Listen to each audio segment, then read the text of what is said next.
Bismillahirrahmanirrahim. Assalamualaikum warahmatullahi wabarakatuh.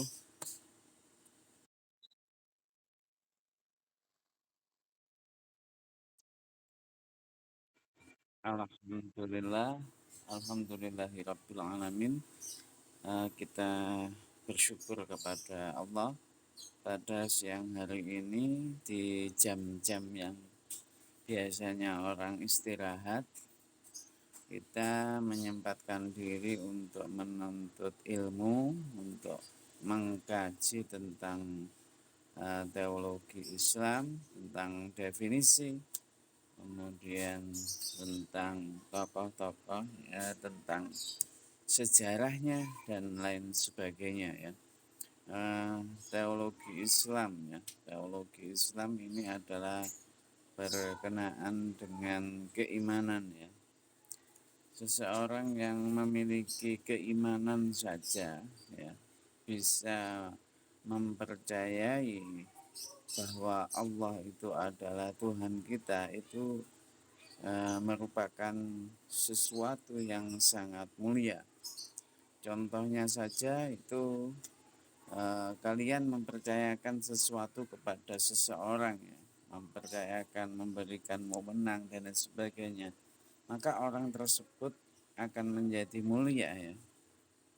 Sampai-sampai mungkin kalau Pak sudah sangat dekat dengan mereka, Anda, orang kepercayaan Anda fasilitasi dengan rumah atau kendaraan, baik motor maupun mobil, ya. Itu sudah mulia sekali, ya. Ya, kalau di Indonesia saja pejabat-pejabat itu ada fasilitas mobil, ada rumah dinas, tapi itu orang-orang tertentu.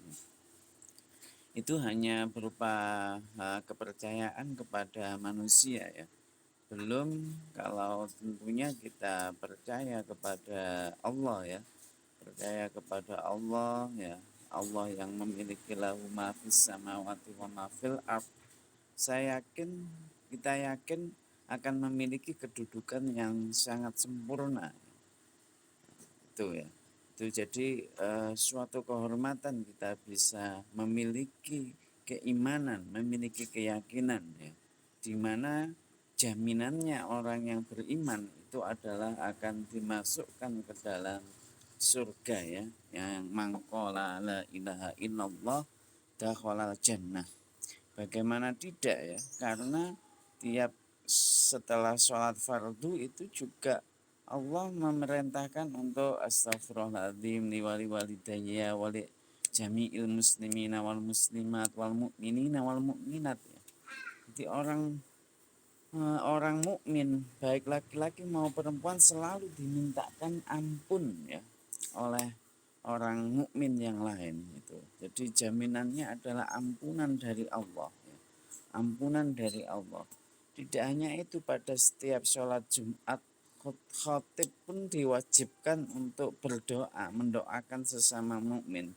Allahumma gfir lil mu'minina wal mu'minat wal muslimina wal muslimat, ya, itu ada doanya seperti itu. Jadi orang mukmin ketika hidup di dunia maupun nanti di alam kubur, belum nanti alam barzah, ya, itu mendapat kiriman doa yang begitu banyak, ya. Maka jaminannya memang mangkola la ilaha illallah fi akhiril hayat itu akan masuk surga, memang betul, ya. Jadi baik dia di dunia, di alam kubur yang menunggu lama, ya, kiamat sampai zaman dulu sampai sekarang kan belum terjadi. Belum nanti alam barzah, ya, belum padang mahsyar, ya. Tuh, jadi luar biasa kita bisa mempertahankan suatu keimanan itu tersendiri. Untuk itu kita perlu mengkaji bagaimana definisi iman, ya. Kemudian mulai munculnya aliran-aliran ini, ya, sehingga jangan sampai, ya, kita memiliki sikap yang menjustifikasi, merasa bahwa kita itu paling benar, ya, padahal ada pemahaman-pemahaman yang lainnya. Untuk itu lebih lengkapnya, marilah sama-sama kita dengarkan presentasi dari Mas Yogi sama tadi Mbak Feni, ya. Silahkan kepada keduanya untuk mempresentasikan tema perdana kita. Silahkan Mas Yogi atau Mbak Vina. Ditampilkan slide-nya.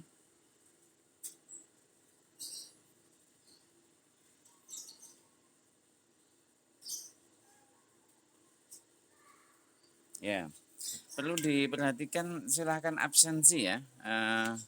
Nanti juga saya cek ya. Absensi wajib ya. Absensi, silahkan absensi. Ini saya rekam, nanti bisa Anda dengarkan lagi ya.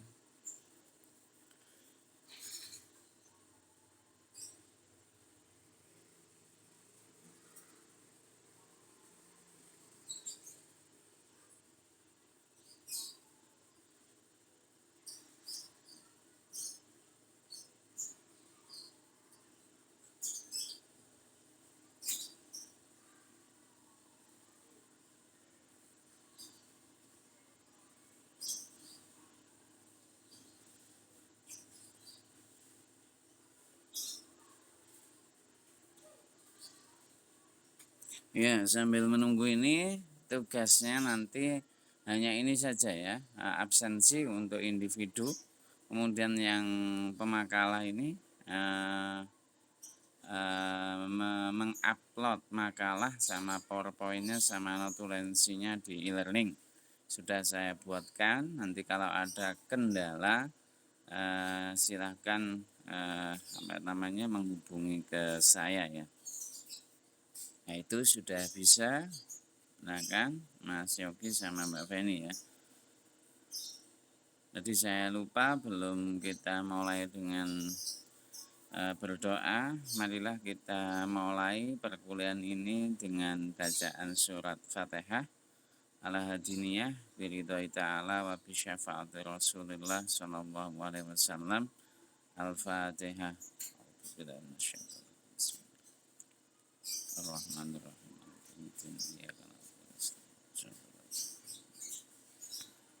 Cara menampilkan tinggal saya klik saja tadi di grup, kemudian PowerPoint-nya tadi sudah tampak itu.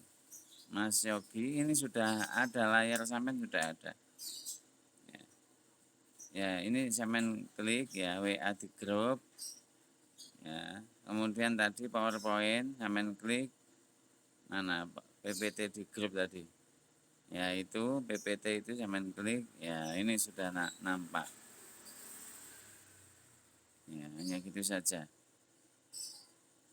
Ya, sudah.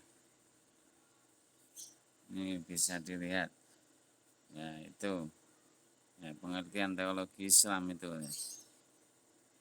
Silakan Anda besarkan di pengertian teologi Islam saja. Ya, ini bagus, sudah kelihatan. Ya. Ya, silakan dimulai.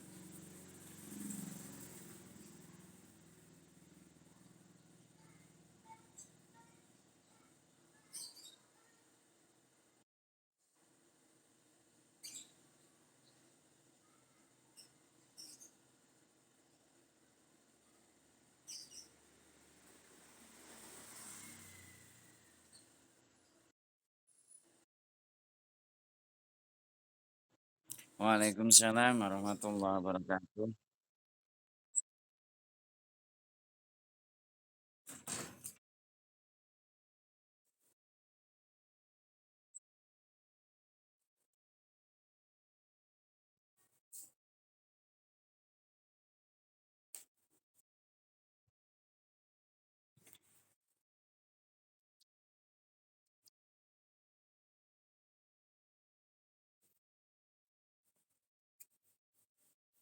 Mbak mana?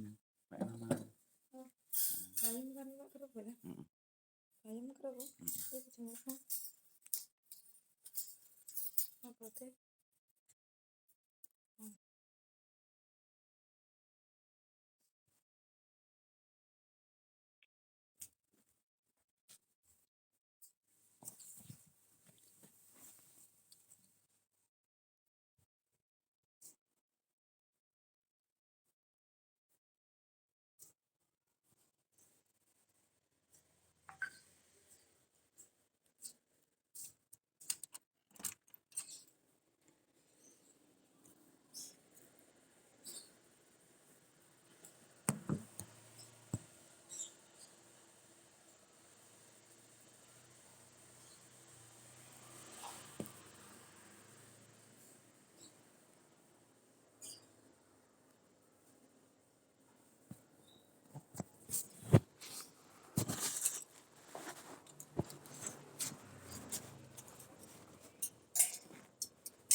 Mm-mm. Ya.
Ya, silakan dilanjutkan.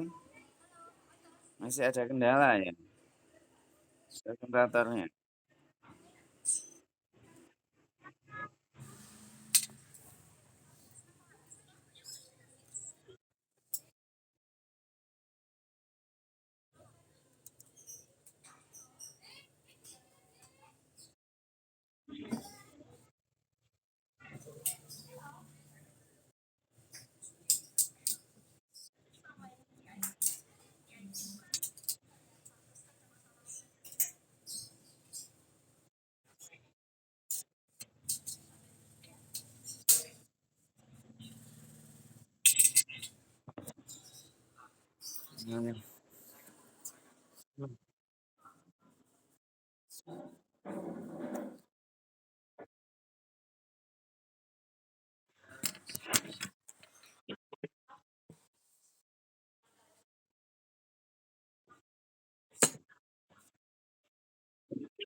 Waalaikumsalam warahmatullahi wabarakatuh.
Baik, terima kasih kepada kedua pemakalah yang telah mempresentasikan tema pada siang hari ini, mulai dari apa tadi definisi, kemudian yang kedua tadi ruang lingkupnya, dan yang ketiga mengenai sejarah.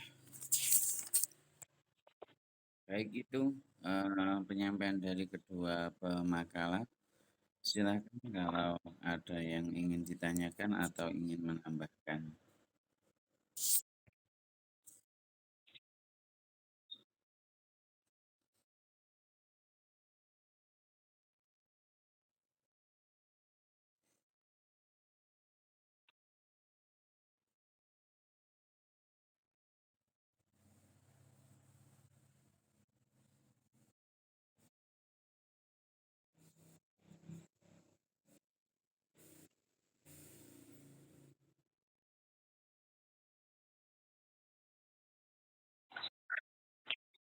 Ya, silakan.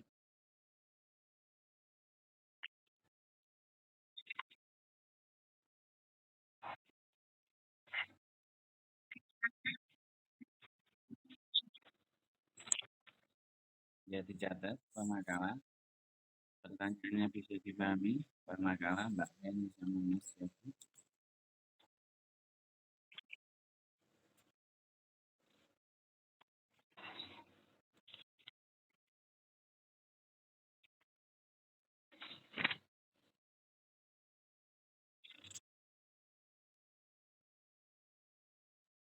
Kalau kapan waktu, tapi kalau bagaimana itu luas gitu ya. Ya, bagaimana prosesnya, di mana. Ya, kalau sudah bagaimana itu sangat luas. Ya, baik. Dari siapa tadi dicatat ya? Ini atau Mas Yogi. Kemudian kita tunggu pertanyaan lagi atau langsung dijawab. Pertanyaan lagi. Ya, silakan bertanya.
Ini mengenai makalah ya. Coba ditampilkan Mas Yogi, makalahnya Mas Yogi.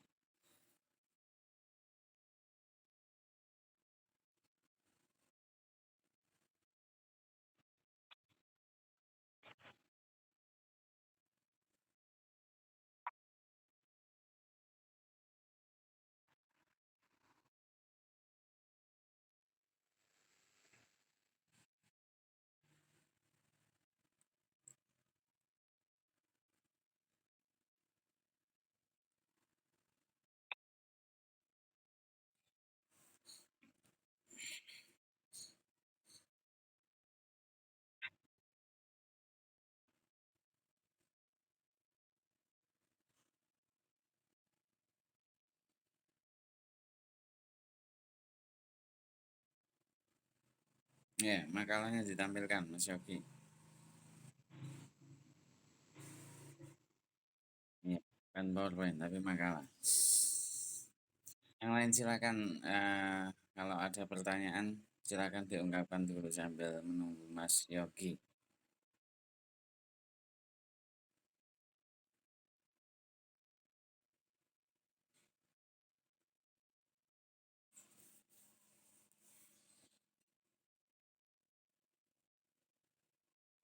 Ya, sudah nampak makalah ya. Mhm. Yang pertama, cover sudah betul, kan, ya ini tidak apa-apa, terus lanjut, kata pengantar, ya lanjut ke bawah, ya sudah ini ya, susunannya, ini, berarti ini pembahasannya ada 3 ya. Nah, kita lihat rumusan masalah juga ada 3. Ya ini cara penulisan paragraf ini ya. Cara penulisan paragraf ini adalah baris pertama peristiwa wafatnya Nabi Muhammad itu agak masuk ke dalam ya. Peristiwanya itu masuk ke dalam ya. Terus kemudian apa namanya, yang sebelah kanan itu sama dengan yang kiri, rata ya. Rata, sama dengan yang kiri rata. Jangan seperti ini, rata. Sama dengan yang kiri, yang sebelah kanan itu. Itu juga yang kedua dan seterusnya itu seperti itu.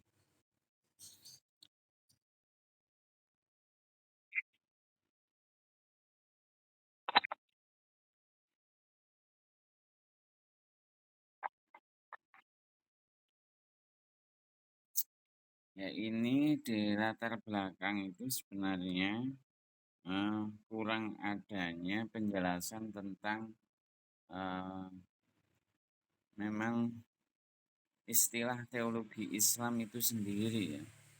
Belum ada penekanan istilah teologi Islam itu sendiri.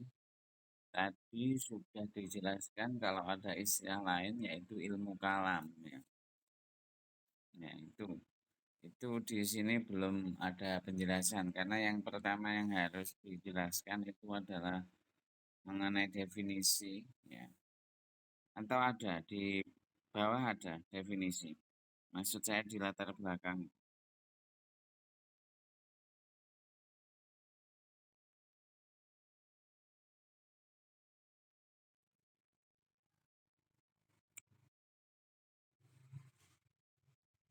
Nggak ada juga.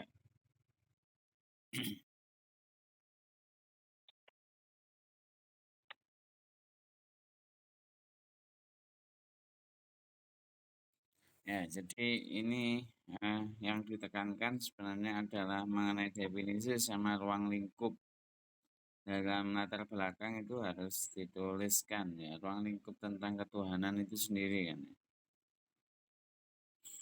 Nih, belum ada. Kemudian penulisan referensi ini nomor 1 referensinya seperti ini. Di mulai dari latar belakang sampai yang ini enggak ada footnote-nya ya. Footnote di bawah itu lah ya. Ini enggak ada. Ini ada angka 1 tapi coba lihat di bawah satunya ada apa tidak. Ya, ada ya. Ada footnote itu lah ya. Ya, di bawahnya ada footnote gitu. Itu. Usahakan minimal 3 referensi ya. Boleh dari buku, boleh dari artikel ya. Itu. Itu belum ada. Nah, penulisan footnote-nya. Kemudian coba saya lihat rumusan masalahnya. Ya sudah, ini rumusan masalah. Rumusan masalahnya 3, betul. Apa yang dimaksud dengan teologi Islam? Sebenarnya saya lebih suka menggunakan kata bagaimana ya. Bagaimana definisi teologi Islam itu. Dan bagaimana sejarah, ya betul itu, sejarah timbul sama munculnya sama juga ya. Bagaimana sejarah timbulnya persoalan-persoalan dalam teologi Islam. Ya.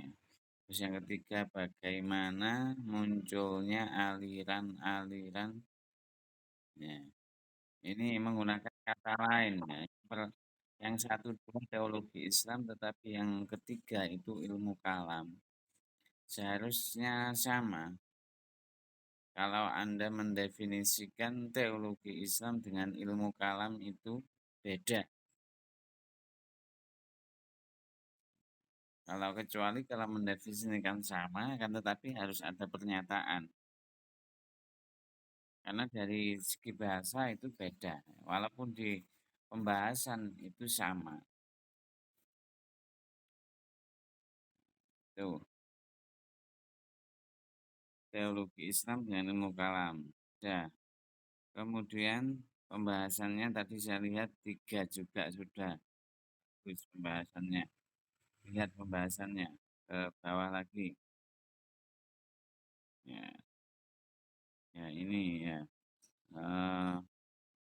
Bentuknya seperti ini.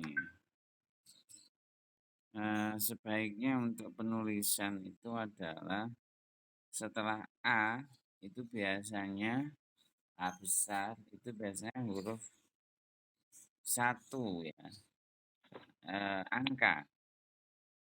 Jadi ini sedangkan pengertian teologi Islam secara terminologi terdapat berbagai macam perbedaan ya. 1 menurut Abdul Razak. 2 menurut William Elres itu. Menurut Ibnu Khaldun yaitu 2, 3. Ya, setelah huruf A itu angka 1, 2, dan 3. Dan seterusnya ada cabang-cabangnya lagi. Ini penulisan referensi belum ada sama sekali ya. Kemudian terus sampai ke bawah. Ya, ini definisi tidak menyinggung tentang ilmu kalam ya. Derivasi dari teologi Islam, penggunaan teologi Islam masih belum ada. Kemudian ruang lingkupnya adalah ada hubungan dengan Allah, dengan utusan Allah, dengan samiyat ya.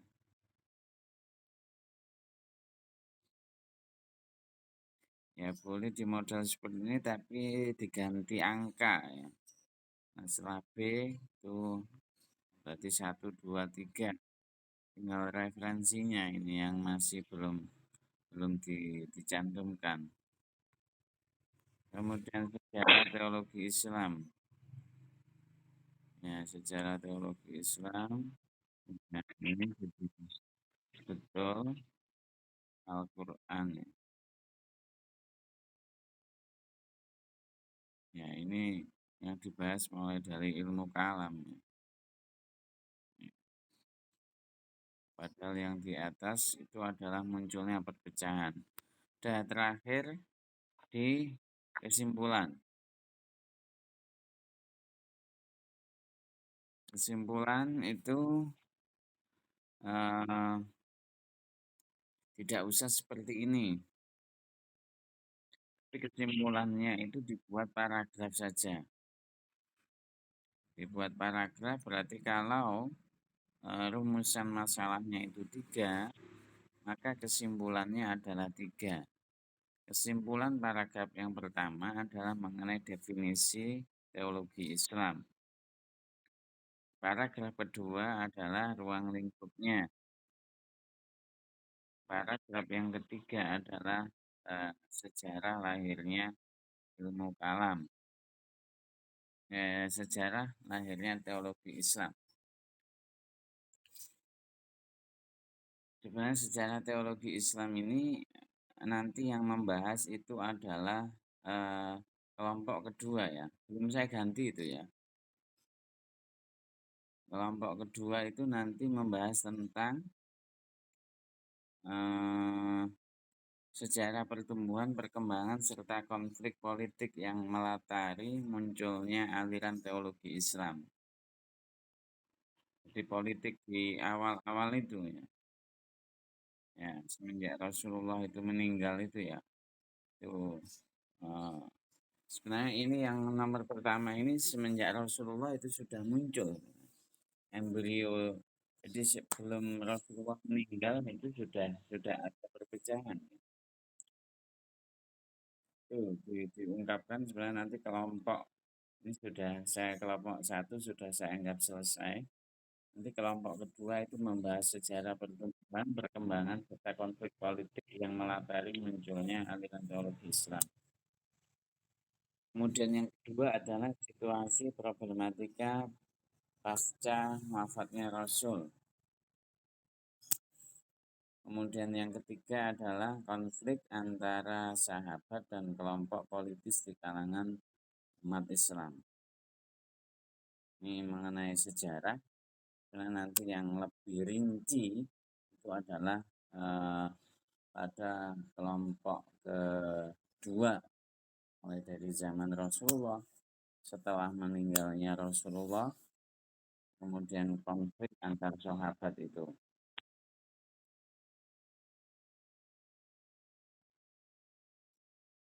Baik, itu silahkan didiskusikan. Ada pertanyaan lagi atau menjawab dulu dari penanya pertama tadi?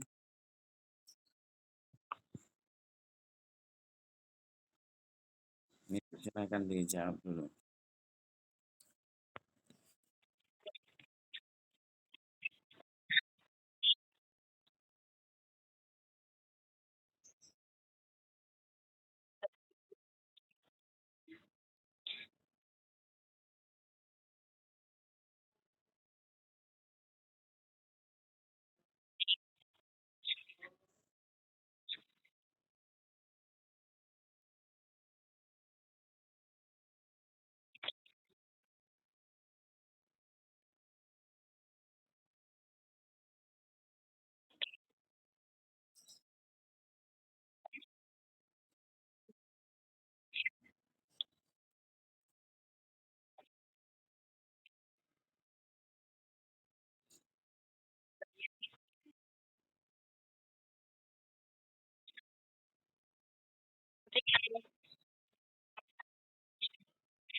Baik, itu jawaban dari pemakalan. Bagaimana yang tanya?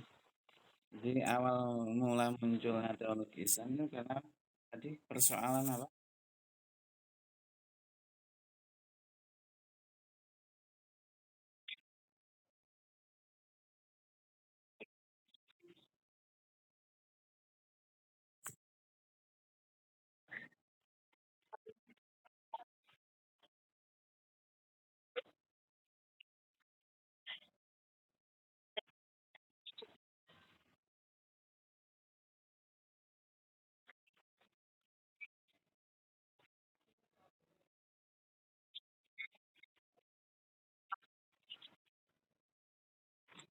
Ya,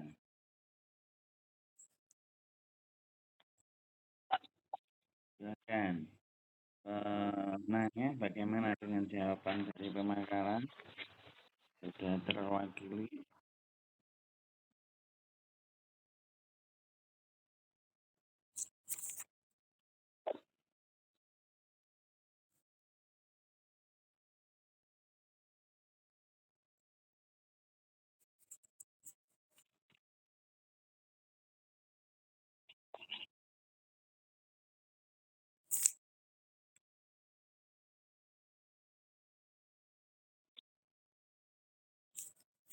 Yang tanya itu siapa?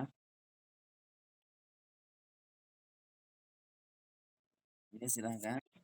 Mbak Aldila, bagaimana tanggapannya setelah dijawab pertanyaannya?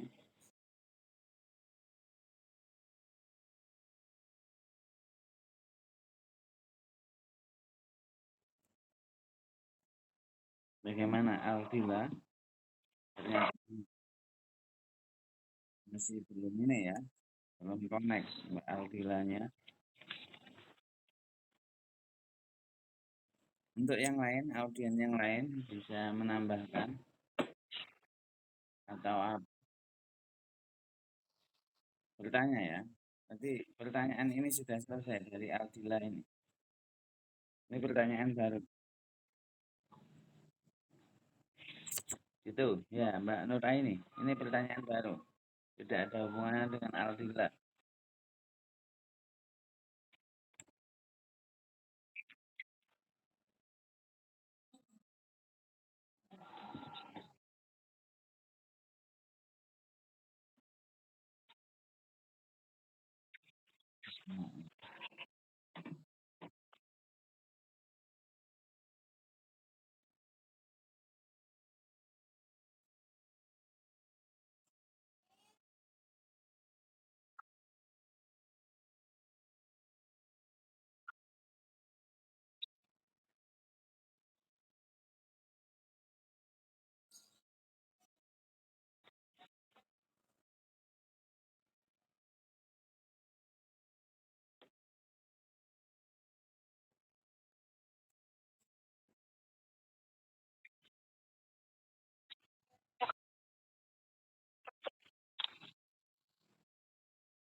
Iya.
Gimana yang tanya dulu dengan jawabannya?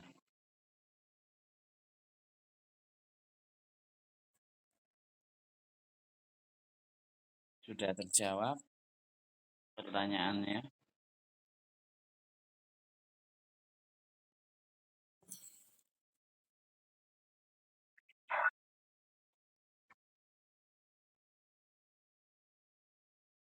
Ya, itu.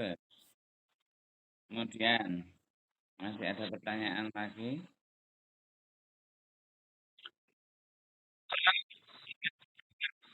Ya, silakan. Ini pertanyaan baru lah. Ya.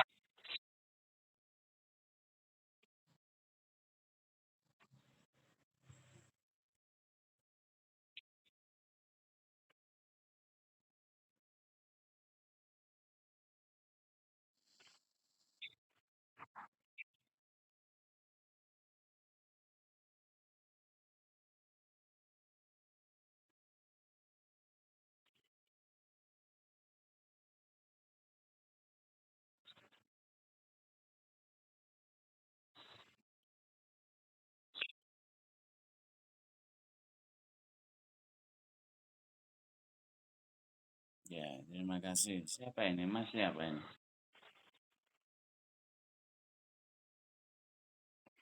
Oh, sudah dua dari perempuan, dari laki-laki. Ya, sama-sama sumbernya dari Al-Quran, tetapi pemahaman yang berbeda mungkin akan.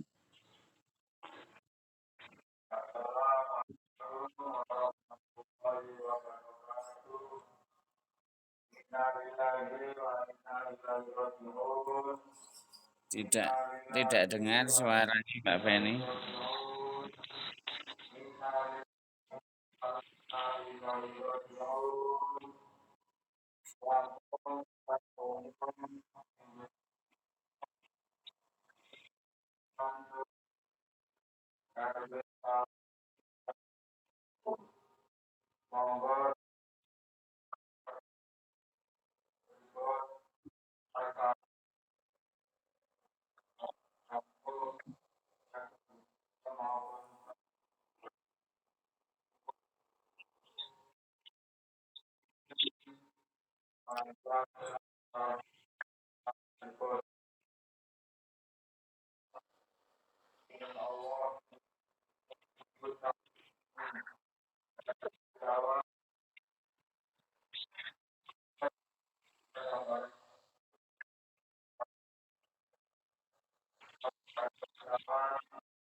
Ya,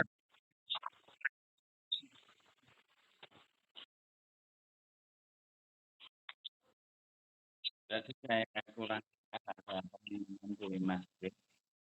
Coba tegaskan Mbak. Ini suaranya aku jelas.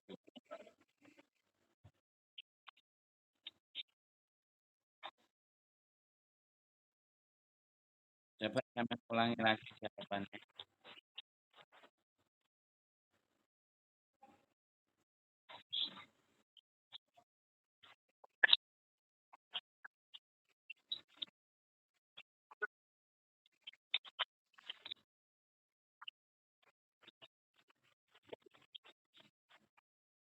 Ya, suara betul kan?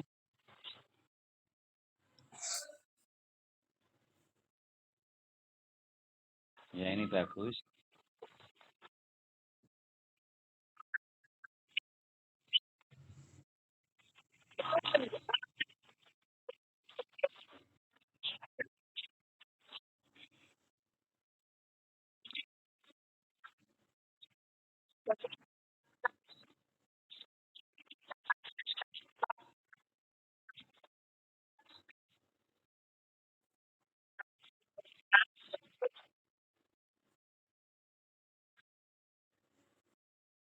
Ya,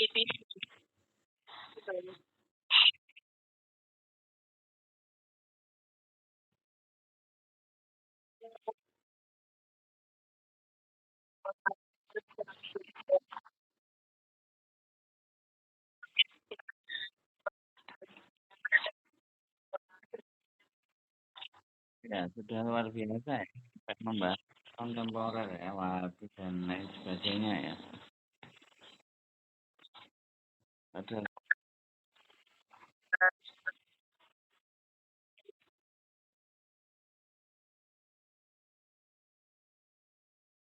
ya,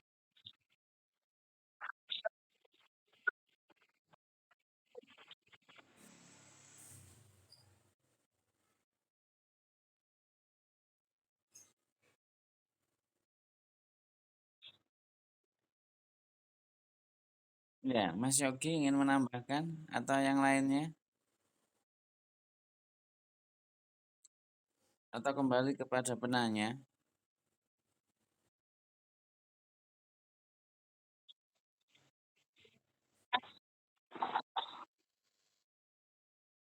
Ini pertanyaan baru lagi ya.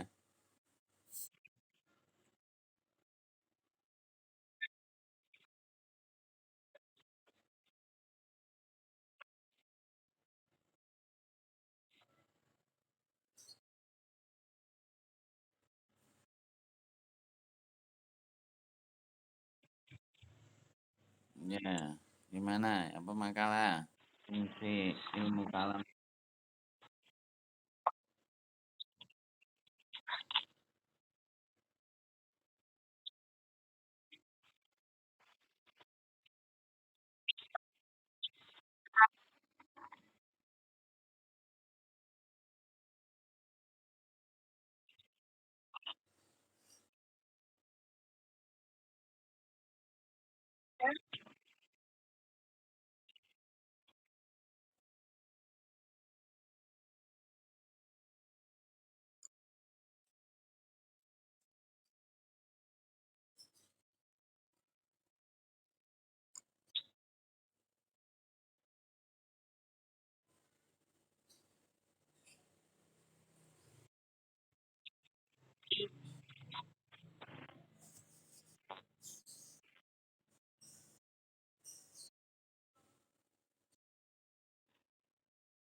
Ada tanggapan dari penanya? Sudah cukup terjawab.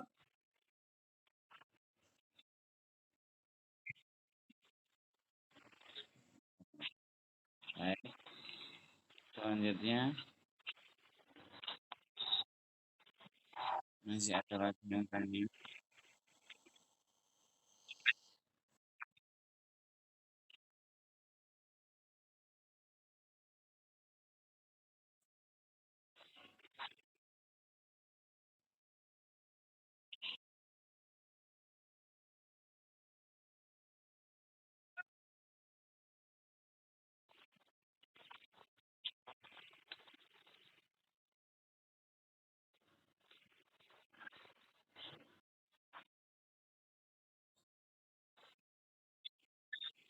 Ya, silahkan.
Gimana pertanyaannya tadi bisa dipaham?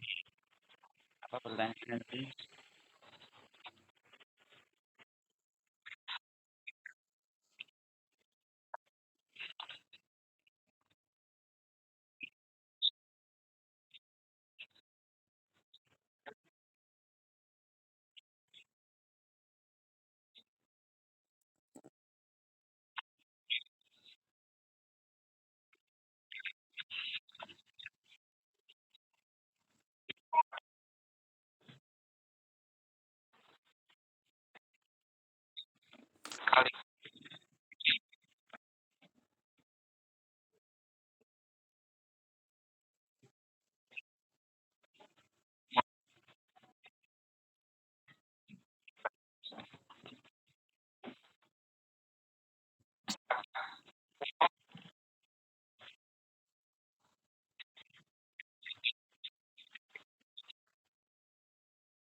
Sudah, nggak ada lagi.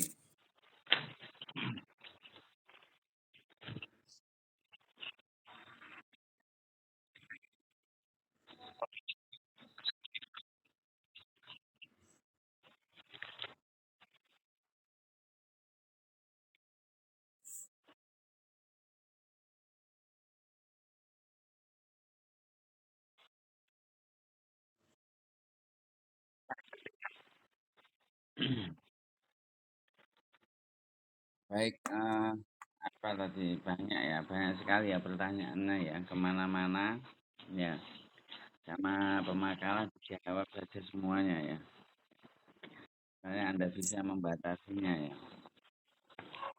Pertemuan kedua besok, kelompok kedua besok ini kan sejarah ya.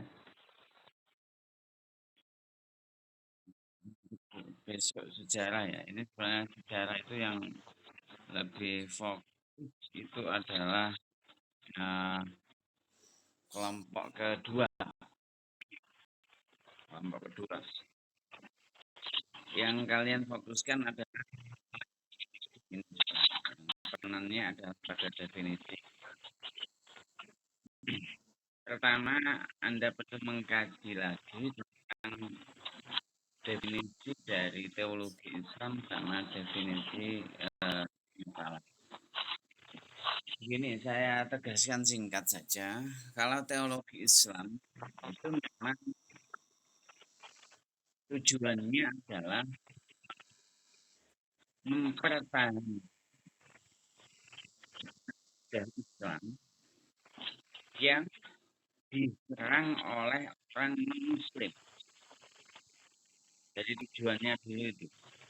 Mengapa muncul buku tentang teologi Islam atau mata kuliah teologi Islam? Saya tegaskan, ada penyerangan dari non-Muslim mencari celah di umat Islam, kira-kira mana yang menjadi perbedaan, mereka besar-besarkan. Apa yang terjadi perselisihan di umat Islam, mereka besar-besarkan. Itu teologi Islam. Kalau ilmu kalam, ya, kalau ilmu kalam itu adalah umat Islam sudah mengakui bahwa Allah itu Tuhannya, Nabi Muhammad itu nabinya, Al-Quran kitabnya, ya. Ilmu kalam, tujuannya muncul ilmu kalam itu adalah untuk menambah ilmu atau memperkuat keimanannya. Kalau berbicara ilmu kalam tidak ada hubungannya dengan non-muslim. Kalau berbicara ilmu kalam tidak ada hubungannya dengan non-muslim. Ya. Hanya kepada seorang muslim membahas ini seperti ini ya, akidatul awam itu mengenal wujud idam bako, ya, kemudian mengenal tentang alam barzah, tentang alam kubur, tentang syafaat, ziarah kubur dan lain sebagainya, itu di buku Jawahirut Tauhid tentang tawasul. Itu semua itu ilmu kalam, ya. Itu memperkuat akidah muslim. Kalau teologi Islam memang nanti kita akan berbicara tentang aliran-aliran yang muncul, tentang Khawarij, tentang Syiah, ya, ya, tentang Asy'ariyah itu sendiri, Maturidiyah dan lain sebagainya. Bahkan Pemakala tadi juga sudah mengungkapkan tentang kontemporer, ya, tentang Wahabi dan lain sebagainya. Itu yang kontemporer. Dalam artian teologi Islam yang kita kaji itu adalah kita batasi pada permasalahan-permasalahan klasik. Akan tetapi memang benar kata Pemakala, tidak menutup kemungkinan, ya, teori-teori klasik, aliran-aliran klasik ini berkembang di zaman modern. Ada yang tetap memakai nama klasik, ada yang hanya doktrin klasik tetapi namanya itu dirubah. Tuh. Untuk itu yang perlu dikaji mengenai definisi itu tadi. Definisi belum ada penegasan perbedaan antara ilmu kalam dengan teologi Islam. Sekali lagi, kalau teologi itu adalah munculnya bahasa sendiri dari barat, ya, karena untuk membentengi, ya, menjawab, ya, orang barat yang meragukan keislaman, bahkan mereka tidak hanya meragukan tetapi menyerang juga, ya, menyerang. Bahkan dalam misi orang Kristen itu ada yang namanya itu orientalis, ya, bahkan sampai segitu misinya.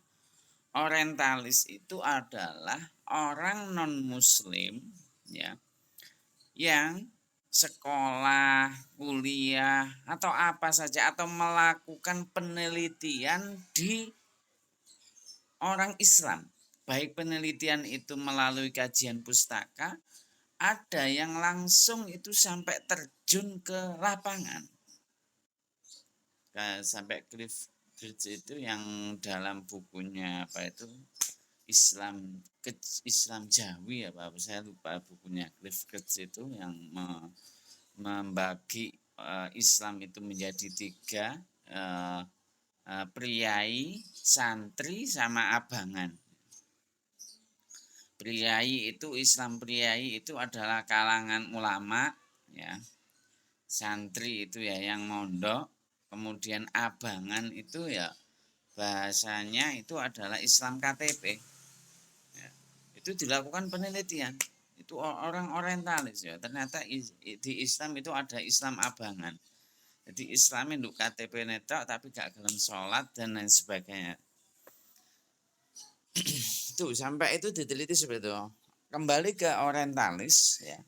Orientalis itu adalah orang non muslim yang masuk ke dunia Islam. Tujuannya awal mulanya adalah untuk menghancurkan Islam. Tetapi karena kuasa Allah, ada orang orientalis yang tujuannya untuk menghancurkan Islam, tetapi setelah itu mendapatkan hidayah. Seperti yang mengarang Kamus Al-Munjid, gitu. Saya lupa namanya itu. Kamus Al-Munjid itu orang orientalis. Dia ahli bahasa, mempelajari bahasa Arab, menemukan Kamus Al-Munjid. Itu adalah orang orientalis, orang kafir. Kemudian yang mengarang modern standar Arabik itu orang Jerman, Prof. Siapa itu? Sul ya. Itu orang Kristen. Ya, orang orientalis itu luar biasa itu mengarang buku bahasa Arab modern standar Arabik itu sekarang dipakai di Surabaya itu. Di UIN Surabaya sama UIN Malang bahkan menjadi TOEFL ya. Saya mencari saja modern standar Arabik itu pengarangnya bukan muslim. Tuh. Jadi itu teologi Islam adalah tujuannya adalah untuk menangkal ya orang-orang non muslim ya. Itu awal-awal mulanya. Tetapi dipakai orang muslim juga tidak apa-apa. Kemudian berangkat dari definisi tadi yang perlu difahami adalah sejarah. Nanti ini kelompok 2 tolong dipresentasikan, ditegaskan. Tadi sudah disinggung oleh pemakalah ya betul ya. Awal mulanya muncul teologi Islam ini, perpecahan ini adalah dua penyebab. Penyebab pertama yaitu politik. Politik ya. Itu yang saya ingat itu adalah waktu itu adalah Utsman ya. Jadi Utsman itu ya ini wallahu alam tentang kebenarannya. Utsman itu dituduh oleh Ali ya, kelompok Ali atau alinya ya, kelompok Ali yang mendukung Ali yang sekarang terkenal dengan Syiah itu, sampai sekarang Syiah itu menuduh bahwa Utsman bin Affan itu adalah memang dari biografi, dari latar belakangnya beliau aristokrat ya, orang kaya ya, orang kaya, orang Mekah ya, orang Mekah kaya didukung oleh banyak ya. Jadi dia itu diminta oleh keluarganya untuk mencalonkan diri menjadi khalifah, didukung dengan banyak hartanya. Bahkan memang kalau dilihat dari sejarah ya, dari sejarah sendiri itu memang yang banyak dijadikan sebagai wuzara, sebagai menterinya itu adalah keluarganya sendiri. Kalau dalam istilah saat ini adalah ada nepotisme, ada KKN apa? Ya ada nepotisme ya itu ya. Apa itu memilih keluarganya sendiri tapi kemampuannya tidak ini ya. Seperti Pak Harto dulu ya, dalam sejarah itu ya keluarganya diberikan fasilitas ini menjadi jabatan ini itu zamannya Utsman, sehingga timbul permusuhan awal politik itu, bahkan sampai muncul istilah itu adalah wa malam yakum bima anzalallahu faulaika humul kafirun wa malam yakum bima anzalallahu faulaika humul fasikun faulaika humul zalimun. Ada 3 ayat itu ya. Jadi orang kalau sudah tidak memakai hukumnya Allah ya, itu sudah disebut kafir ya. Tidak memakai hukum Allah disebut zalim, disebut fasik, itu boleh untuk dibunuh. Jadi itu, maka muncullah aliran lagi yang Khawarij itu. Ya, Khawarij itu bukan pengikut Ali yang Syiah ya, bukan pengikut Utsman, ada lagi Khawarij yang lebih keras lagi. Kalau sekarang ya yang suka ngebom itu. Ya, kalau orang polisi itu kan kalau orang-orang ngebom itu pemahamannya adalah bahwa pemerintah kita itu tidak memakai hukum Al-Quran, tetapi yang dipakai adalah hukum Pancasila. Contohnya adalah kalau hukum Al-Quran adalah orang yang berzina itu adalah kalau belum menikah itu dilempari batu ya selama 40 kali ya. Kalau sudah menikah itu dicambuk sampai meninggal. Atau kebalikannya, saya coba nanti di ini. Kalau sudah menikah kemudian zina maka dilempari kan ya, dilempari tinggal.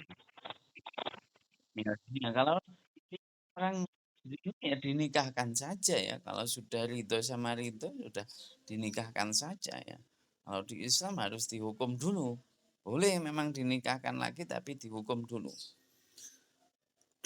Itu mereka menganggap bahwa hukum selain Al-Quran itu adalah orang kafir yang boleh untuk dibunuh. Jadi sampai sekarang ada doktrin-doktrin yang mereka itu gunakan, yang sudah digunakan oleh kelompok-kelompok atau aliran-aliran di zaman dahulu. Tuh. Jadi mengenai sejarah itu tadi yang pertama adalah disebabkan oleh faktor politik. Yang kedua adalah berarti politik itu katakan adalah faktor eksternal. Ya. Ya, ini suara ini kalau jam segini mesti ya. Saya tak pindah ke dalam dulu. Masih kurang 4 menit.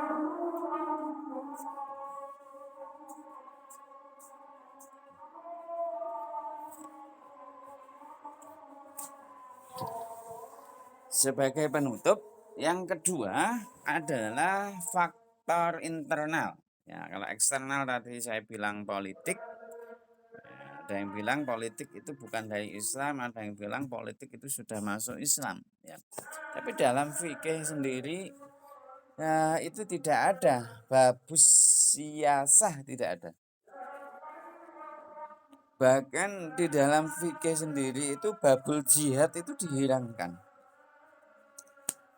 Yang ada ya babus sholat, babul wudhu, ya babus zakah, ya. Yang ada babul muamalah, perdagangan, babul munakahah tentang nikah, tolak. Tapi babul jihad pun dalam fikih sudah mulai dihilangkan. Ini. Jadi siasah politik itu katakan adalah masih eksternal ya. Mungkin nanti dikaji ya. Di dalam Al-Quran sendiri ada enggak yang membicarakan khusus tentang politik? Apa perang itu masuk politik ya? Tetapi memang di dalam peristiwa, di dalam sejarah ketika Nabi mulai ke Madinah itu mulai mendirikan negara ya. Itu muncullah Piagam Madinah ya. Ya, Piagam Madinah itulah yang dijadikan landasan kalau kita orang Indonesia itu boleh memunculkan hukum yang intisari dari hukum tersebut adalah dari Al-Quran, itu boleh. Baik, untuk mempersingkat mungkin nanti lebih kelompok kedua yang akan menjelaskan ini sebagai pembuka saja. Faktor internal yaitu pemahaman tentang teks Al-Quran itu sendiri. Pemahaman tentang teks Al-Quran sendiri. Jadi ini yang membuat umat Islam itu terpecah karena memiliki interpretasi, memiliki penafsiran terhadap teks-teks suci itu berbeda. Ini ada 3 varian metode sebenarnya. Saya agak lupa itu. Ada yang tekstualis, ada yang kontekstualis, ya, ada yang liberalis ya. Atau bahasa untuk ilmu kalam itu ada sendiri, saya lupa. Tapi ada teks sama kontekstualis itu ada. Jadi ada kelompok nanti di kajian kita ini yang terlalu cenderung kepada teks ya. Pemahamannya itu berdasarkan makna literalek, makna bahasa. Ada yang kontekstualis yang berangkat dari konteks dulu, melihat kenyataan terus kemudian mencari ayat Al-Qur'annya atau mencari hadisnya ya. Ada yang terlalu liberalis, yang terlalu ini ya, terlalu bebas, terlalu luas ya, pentakwilannya terlalu kemana-mana itu. Jadi itu penyebab kedua adalah pemahaman tentang Islam itu sendiri. Coba tentang pemahaman ziarah kubur saja. Itu berbagai macam perbedaan pendapat ya. Ya, berbagai macam pendapat ya. Tentang istilah kafir ya. Yang dikatakan orang kafir itu pun macam-macam ya. Apakah orang tidak sholat sudah dikatakan bisa kafir, sudah bisa dibunuh? Itu pendapat macam-macam. Jadi dari makna ayat Al-Quran sendiri ada yang mengundang perpecahan. Ya. Memang itu ujian dari Allah ya. Bagaimana kita menerapkan itu tadi. Jadi itu salah satu saya ungkapkan, waktunya sudah jam 14.40. Saya kira kita cukupkan, besok kita lanjutkan lagi mengenai diskusi ini. Mungkin ada yang belum saya tanggapi mengenai apa yang Anda tanyakan, kemudian yang dijawab tadi bisa kita lanjutkan pada pertemuan selanjutnya. Nanti bisa Anda tegaskan atau bisa Anda ulang. Pak, saya belum paham mengenai hal ini. Jadi itu tadi sebagai gambaran mengenai teologi Islam, mengenai ilmu kalam, kemudian varian metodenya, faktor-faktor apa yang melandasi baik politik maupun pemahaman tentang agama itu sendiri. Baik, itu silakan ditutup oleh kedua pemakalah pesan dan kesannya presentasikan perdana ini. Saya kasih slot kepada kedua pemakalah yang tidak berani mempresentasikan. Saya sudah luar biasa ya. Ya, saya akui tanpa berdua mungkin gajian atau mata kuliah untuk hari ini maksimal karena Anda berdua kuliah perdana presentasi ini. Silakan kepada Mas Yogi, Mbak Feni, saya serahkan kembali.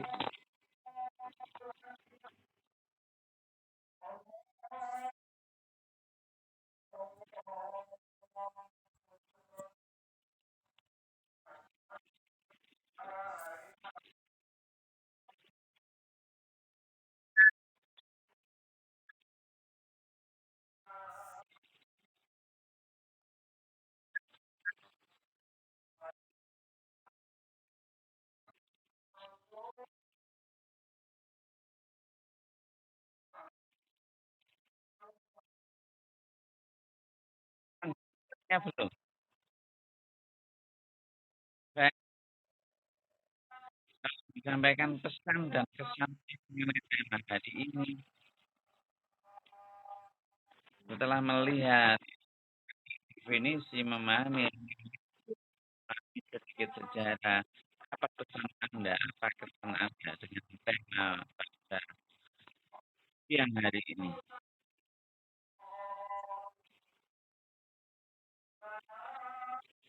Ya, silakan Mas Yogi, Mbak Feni.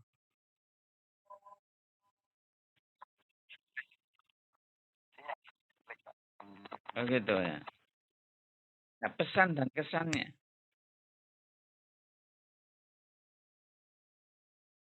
Ya, silakan pesan belum disampaikan.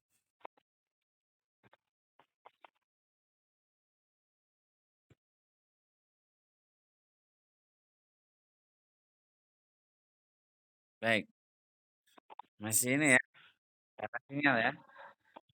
Oke kalau gitu kita tutup saja pertemuan ini. Kita akhiri dengan Assalamualaikum warahmatullahi wabarakatuh.